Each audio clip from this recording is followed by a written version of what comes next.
How many of you guys have ever said you've parked your car on campus? Not on campus in a parking lot, I mean literally right in the middle of campus. That's what we're gonna be doing today. We have the special opportunity to take the STI and park it on campus. And if you guys are wondering where I'm at, I'm actually right outside of my favorite car wash here, but they decided to close down. So we're not gonna have time to go wash the car, unfortunately, after it's been sitting for 2 months of doing nothing but install and stuff like that, back and forth up to LA. So we're gonna pack it up and I'm gonna start heading out because we have to be there at 6 a.m. sharp and it's already 5:45 a.m. And because they want all the cars on campus prior to people showing up, we gotta get there on time so we have enough time to move everybody's car onto campus. Hope you guys enjoy the video and we'll take you guys along for the day. We're just about to pull in, and believe it or not, there's gonna be some crazy cars. I think there's an Aston Martin showing up. We just got our placement in line, and we're behind a pretty cool car. Look at this.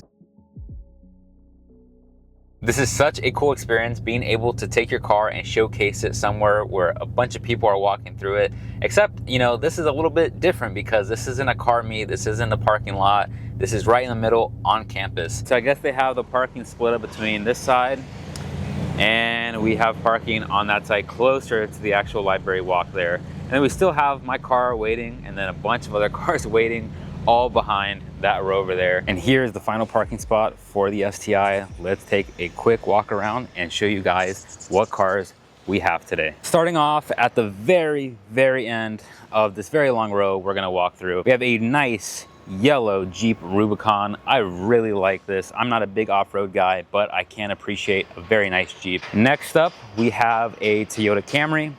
I don't know why this thing is on here, but hey, it made the list. Some type of old JDM Nissan. This thing looks pretty cool. Let's take a walk around. Oh, and it's on SSRs. Very nice wheel and tire package on the Nissan. Really like the fitment on this. I mean, look how flush it sits with the fender. Right next to the Nissan, we have a very nice E350. I'm a big fan of the E chassis, followed by a M340i. So this is, I believe, a newer gen. So I think this has to be the 2020 plus version because of the tail lights. Now, one car I do want to show you guys. This is a very, very beautiful example of a timeless masterpiece. This is the E46 M3, and he does have some CSL badging, but I did talk to the owner. He did confirm this is actually not a CSL because if you guys don't know, the CSL never came to the United States. Shooting your car content? Yes, sir. Like, there's nothing negative I can say about this car. Oh, SMG. I guess. That's about it. I mean, But I'm just saying, the fitment, the wheels, it's like the seats, like the interior, everything is perfect. Everything's perfect. Everything's perfect on this car except the transmission. So I do want to talk about this Eclipse real quick. This is supposed to be the Fast and Furious Eclipse that Paul Walker drove in the first movie. It's got the livery. I have no idea how close it is in terms of one-to-one replica. But actually, I'll just say this. It's missing the carbon hood. The fitment on this is awful. I don't know what is missing by the front bumper, but something's missing. But you know what? It's good enough, and it's even got, I don't know if that's even real. It's supposed to be an APR wing. APR used to be a company that nobody liked. They sold, obviously, aero parts, and they actually used to be sold at Pep Boys before they got really, really expensive. And then we have a very nice, I believe this is satin white pearl. It's a 2012. I just talked to the owner prior to him leaving, and overall, I like it. I don't think he's done too much under the hood, but we do see he's on some Enki NT03s. He told me he's on ISC coilovers, and funny enough, he also told me he blew his motor. Yeah, blown head gasket, you know? That's the classic STI trademark right there. EJ20, EJ25, whatever. Yeah, all right, so we have this GR Corolla, and I believe it's an older one because it doesn't have the new facelift bumper. So you guys are gonna probably dislike me for this, but I think the interiors, for what the car costs, is way too basic. I should be getting at least a little bit more features in my, what, $40,000? $50,000 Well, car? it depends on the edition. The base model is around 35, and then it goes up to the Maurizio, I believe, for the first run of this car, which is around like 50. Okay, maybe 35 without a markup.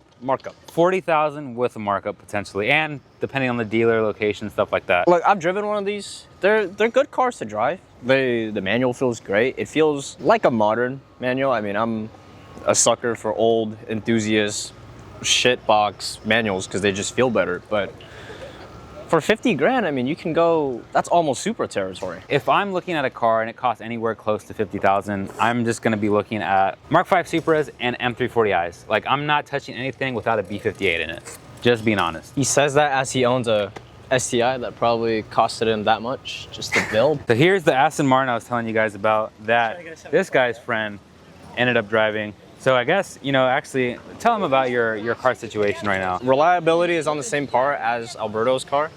So obviously it's broken and Alberto's unemployed. So he has all the time in the world to fix his car. I'm not. I'm semi-employed and in school, so I don't have time to repair my car. This guy is grinding. He drives an E30, so his friend that drives the Aston Martin let him drive the 2021 M340i. I want to give a special shout out to my boy Ryan. What Aston Martin even is this? This is the Aston Martin Vantage. It's got the same AMG V8 as the C63s, the E6, any modern 63 with the M178. But obviously Aston Martin's done their tweaking and whatever that is, also known as making it less reliable. Lamborghini Storado, Lamborghini Huracan, some type of Ferrari, Aston Martin. Roma, dumbass. Come on, dude. You're supposed to know your Ferraris, dude. Dude, I don't care about Ferraris. You're pushing 40. That's gonna be your car in like 5 years. I mean, knowing you, you'd probably keep it in this fucking storage and as it appreciates in like 5 years, as you do with your own fucking car anyway. This is fucking. This is okay. B16. Only this car got a B16B. So Nice. this is like a one-off motor for this car. Yeah, one of the best. So One of the also, best like, looking inline fours. Yeah, It's just such a honestly. nice looking valve cover. So I don't know much about GTRs, but my friend Shu has a GTR and he would love this car. Very clean, right-hand drive, just like that Civic Type R we just looked at. And I think these are the OEM Nismo wheels. Yeah, dude. OEM TE37s, bro. Exactly. This is the TE37 before it was cool.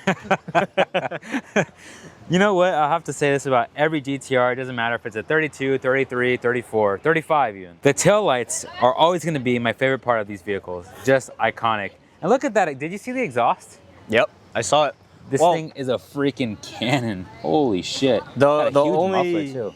the only problem I have with the taillights of this car is that it's been tainted by the Infiniti crowd. That is true. It's a little bit diluted in a sense, but it's still a very, very cool car. People say the MR2 stands for mid-engine rear-wheel drive, but today I just learned that it actually stands for midship runabout. This for sure has to be the coolest car. This car? This is Sally if she was less cool. You know, Sally from Cars? Yeah. But Ren, pop the hood, talk to us about your car, dude. You have to open it from there.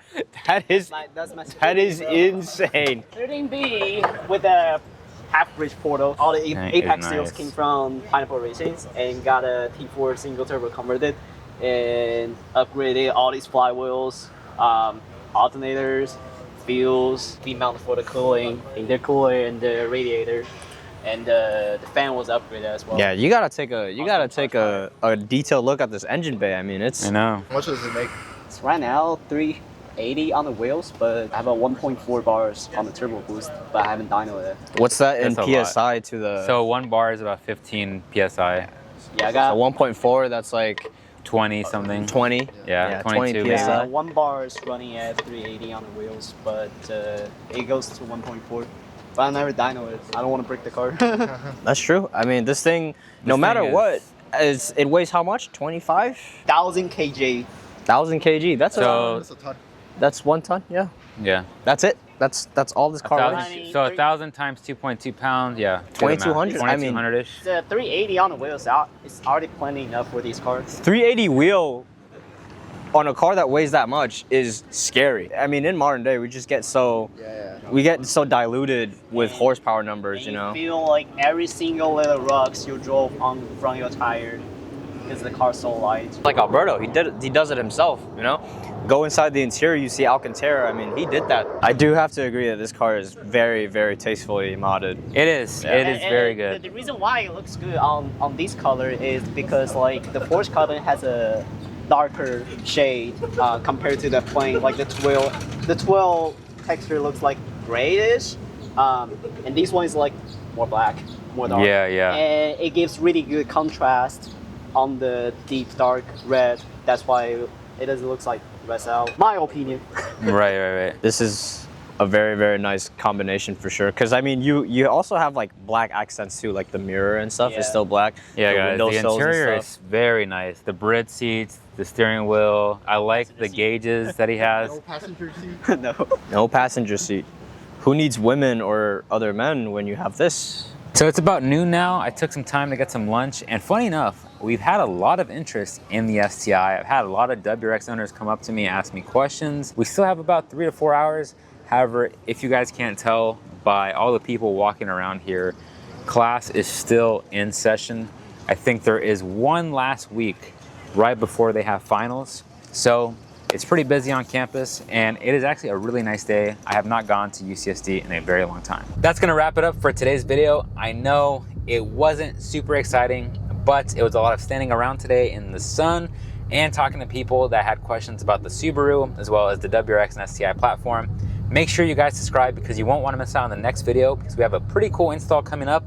And I have a lot of videos that I'm planning on doing that I haven't really done on the channel yet. So that's gonna be really interesting. As always, I'll catch you on the next one.